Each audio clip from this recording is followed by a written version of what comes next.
Dans cette vidéo, nous allons voir comment configurer votre boutique PrestaShop. Donc vous êtes maintenant dans le panneau d'administration et la première chose que nous allons regarder, c'est ce petit encart pour bien commencer. Donc cliquez simplement sur URL simplifiée, la première option disponible, et vous allez pouvoir cocher les cases suivantes, donc optimisation et URL simplifiée. Une fois que c'est fait, vous allez pouvoir cliquer sur le bouton Générer le fichier htaccess. La page s'actualise et nous allons maintenant voir comment créer un fichier robot.txt. Donc là encore, il vous suffit de cliquer sur ce bouton ici pour générer ce fichier. Maintenant que c'est fait, nous allons retourner dans le panneau d'administration et voir les autres options à configurer pour bien commencer. Donc, vous pouvez voir qu'il n'y a plus ici que l'option concaténation, compression et cache qui n'est pas optimisée.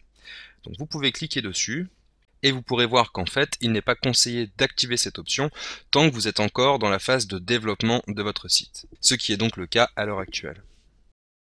Vous cliquez ensuite sur le lien panneau d'administration pour retourner à l'accueil et vous allez trouver cette vidéo réalisée par l'équipe de PrestaShop qui vous explique comment créer une première catégorie, un premier produit, etc. Je vais donc la lancer tout de suite pour que vous puissiez la découvrir. Bonjour, tout d'abord merci d'avoir choisi PrestaShop pour votre projet de boutique en ligne. Nous allons découvrir dans cette vidéo les 6 étapes essentielles pour démarrer votre boutique avec PrestaShop. Commençons tout de suite avec la première étape qui est la création d'une catégorie. Pour ce faire, rendez-vous dans l'onglet Catalogue, puis cliquez sur Ajouter une nouvelle sous-catégorie. Complétez maintenant le nom et la description de la catégorie qui apparaîtront à vos clients. Ensuite, sélectionnez l'image de votre catégorie. Enfin, remplissez les champs relatifs au référencement. Une fois terminé, cliquez sur Enregistrer.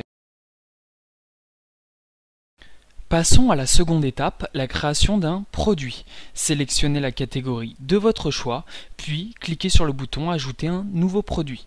Une fois sur la fiche produit, complétez l'ensemble des informations telles que le nom, le poids, le prix, la sélection de la taxe, puis le stock de votre produit. Ensuite, remplissez les champs d'optimisation de référencement. Terminez par remplir avec attention la description de votre produit. Finissez en cliquant sur Enregistrer. Passez au second onglet pour choisir l'image de votre produit. Sélectionnez l'image sur votre ordinateur, puis indiquez son nom et validez par Enregistrer. La troisième étape est la configuration du paiement. Alors je coupe ici la vidéo de PrestaShop pour vous montrer une alternative à Moneybookers, cette alternative étant PayPal, la solution de paiement en ligne bien connue. Donc pour activer le module PayPal, il vous suffit de vous rendre dans l'onglet Modules. Là vous allez voir la liste des différents modules et vous allez cliquer sur la petite croix à côté de celui intitulé Paiement. Vous allez voir que parmi ces différents modules, il y en a un PayPal. Il vous suffit maintenant de cliquer sur le bouton Installer pour installer ce module.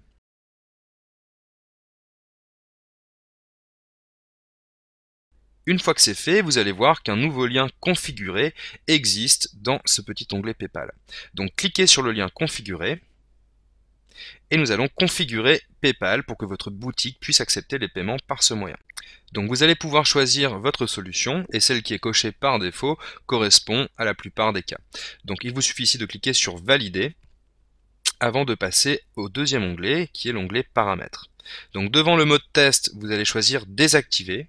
Vous allez ensuite rentrer l'adresse email de votre compte PayPal marchand. Et pour régler la suite des options, nous allons devoir nous rendre dans votre compte PayPal. Une fois connecté à votre compte PayPal, vous allez aller dans l'onglet Préférences en le survolant avec votre souris et cliquer sur Plus d'options. Ensuite, vous cliquez sur Mes ventes.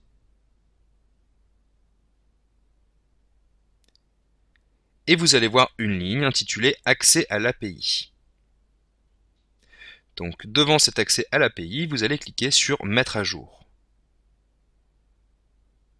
Là, PayPal va vous proposer deux options. Il s'agit de choisir l'option numéro 2, afficher une signature API. Donc cliquez sur afficher une signature API et vous allez avoir accès aux différentes informations que vous demande PrestaShop. Nous allons donc les copier-coller pour les indiquer dans chacun des champs correspondants. Donc le premier, c'est l'utilisateur API. Je vais donc copier cet identifiant API et le coller dans le champ correspondant, donc utilisateur API, dans le module PrestaShop. Ensuite, il y a le mot de passe API.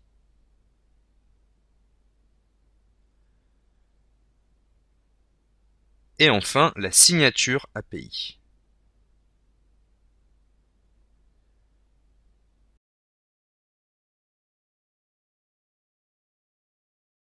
Une fois que vous aurez rentré ces différentes informations, cliquez sur le bouton « Valider ». Voilà, les informations ont bien été mises à jour. Vous pouvez maintenant passer à l'onglet « Personnalisation et logo ». Vous aurez besoin pour votre bannière d'un hébergement sécurisé. Donc je vous indique un lien dans l'article, qui est donc celui-là, SSL PIC. Vous allez pouvoir, grâce à ce site, donc uploader une image, celle de votre bannière, entrer votre adresse email et puis une captcha, et en cliquant sur Upload Image, vous allez recevoir directement par email le lien hébergeant votre bannière. Donc voici par exemple celui que j'ai reçu dans ma boîte mail. Il suffit de copier cette adresse, puis de l'indiquer ici dans URL de votre bannière. Vous cliquez ensuite sur Valider. Et ça y est, le module PayPal de PrestaShop est bien configuré. Nous allons maintenant voir comment éditer votre page d'accueil, c'est-à-dire changer le texte qui s'y trouve par défaut par le texte de votre choix. Donc vous pouvez voir ici qu'on a du latin, et il est probable que vous vouliez autre chose à la place de cela. Donc pour cela, cliquez sur l'onglet Modules, et vous allez voir un onglet Fonctionnalités Front Office. Dans cet onglet, recherchez celui qui s'appelle « Éditeur de la page d'accueil ». Il vous suffit maintenant de cliquer sur « Configurer » et vous allez pouvoir changer le texte de votre page d'accueil. Vous allez également pouvoir choisir un logo pour votre page d'accueil et d'autres options. Une fois que vous aurez apporté toutes les modifications de votre choix, cliquez sur « Mettre à jour » et nous allons maintenant revenir sur la page d'accueil de votre boutique pour voir que ces changements ont bien été pris en compte. J'espère que ce tutoriel PrestaShop vous aura aidé à bien démarrer votre boutique en ligne. N'hésitez pas, quoi qu'il en soit, à me rejoindre sur ma newsletter e-action que vous trouverez à l'adresse e-action.fr/newsletter.